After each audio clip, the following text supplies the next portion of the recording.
নজরদারি ও নতুন নির্দেশনায় নাটকীয়ভাবে কমেছে উড়োজাহাজের ভাড়া। সৌদি আরবের বিভিন্ন গন্তব্যে বিমানের টিকিট ভাড়া ৭৫% পর্যন্ত কমেছে বলে জানিয়েছে association of travel agents of Bangladesh.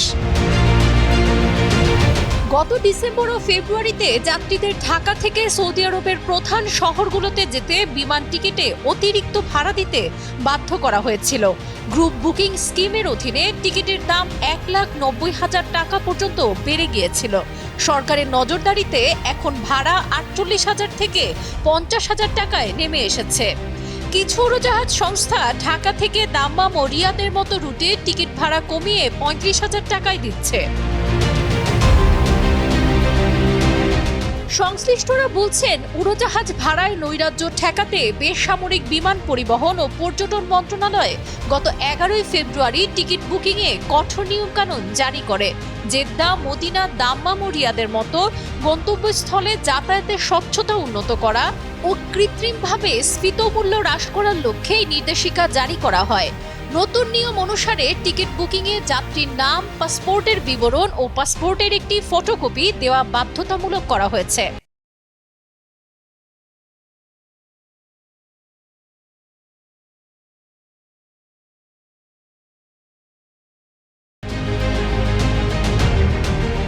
এই নির্দেশনার পরপরই উড়োজাহাজ সংস্থাগুলো পূর্বে ব্লক করা টিকিট প্রকাশ করে। এতে কম্পিউটার রিজার্ভেশনের সিস্টেমে আসনের প্রাপ্যতা বৃদ্ধি পায়।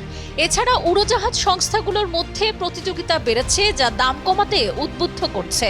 বিবৃতিতে association of travel agents of Bangladesh বিমানের টিকিটের মূল্য নির্ধারণে প্রধান উপদেষ্টা ডক্টর মোহাম্মদ ইউনুস, প্রবাসী কল্যাণ ও বৈদেশিক কর্মসংস্থান উপদেষ্টা ডক্টর আসিফ নজরুল, প্রধান উপদেষ্টার আন্তর্জাতিক বিষয় সংক্রান্ত বিশেষ দূত লুৎফে সিদ্দিকী এবং বেসামরিক বিমান পরিবহন ও পর্যটন সচিব বেগম নাসরিন জাহানের ভূমিকার প্রশংসা করেছে।